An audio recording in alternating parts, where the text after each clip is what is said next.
Every day we open our eyes and the same story begins. A story that says, there is me and there is the world. A subject here and an object out there. Two things. Always two. But what if this story is just a dream? What if the oldest lie in consciousness is the belief in separation, across centuries and civilizations, from the ancient Upanishads to Plotinus, from Lao Tzu to the masters of Dzogchen, a quiet, radical truth has whispered through the ages. There is no two. No inside or outside. No heaven or hell. No sacred or profane. Just what is. And what is cannot be spoken. This is not a teaching. This is an unteaching. A reminder. A falling away. A collapse not of the world but of the illusion that you are apart from it. The illusion of two. From the moment we are born, the mind draws borders. Hot and cold. Right and wrong. Light and shadow. We are taught the world by its opposites. But is this really knowledge or just conditioning?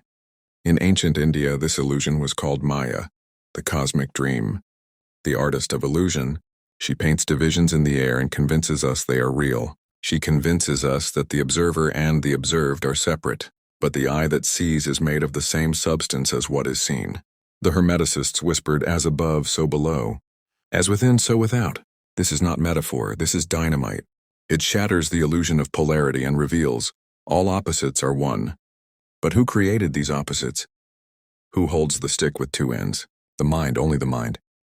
The mind and its traps. The mind is a brilliant architect of illusion. It needs contrast to measure, to map, to control. It invents an other to protect the fiction of I. You say, I am sad. But who is the I that claims this sadness? You say, I see a tree. But where does the I end and the tree begin?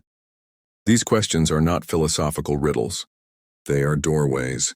Because when we cut through thought, language, and concept, what remains? Silence, presence, unity.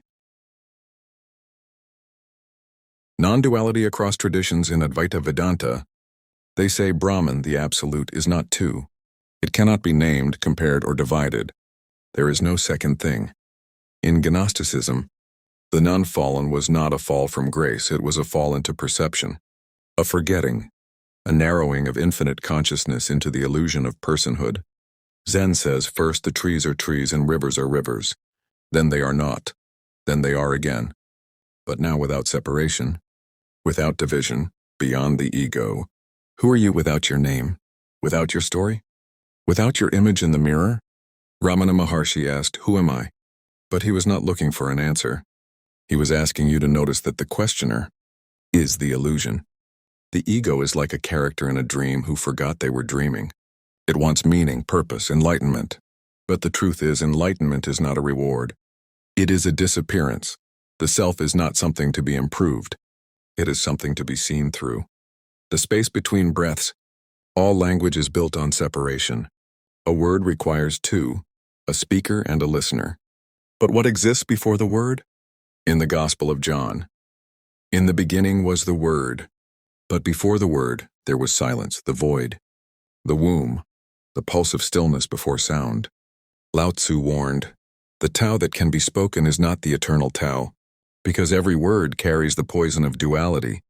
The Tibetan Dzogchen masters call it Rigpa, naked, unfiltered awareness, not an object to be known, but the knowing itself. Letting go. You are not the thoughts in your mind. You are the sky in which the thoughts pass like clouds. You are not a drop in the ocean. You are the entire ocean in a drop, the mystic Kabir said. Between the inhale and the exhale lies the dwelling of God. This in-betweener is not a location. It is no location. It is presence before form, stillness before action. The dervishes spin, not to perform but to dissolve. The Zen monk sweeps not to clean but to empty the self that thinks it's sweeping. This is surrender, not effort, not doing but undoing. The death of the self. Buddha did not teach how to be better.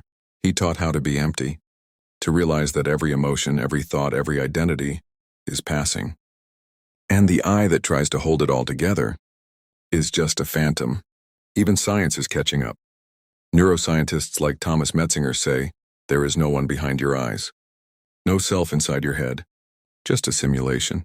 And that's not terrifying, it's freeing.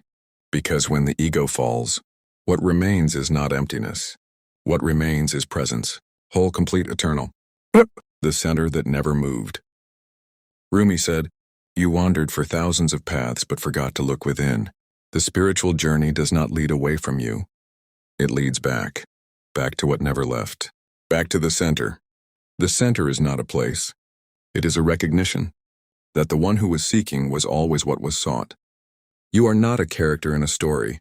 You are the screen on which the story plays. You are not the waves. You are the ocean, watching, being, timeless.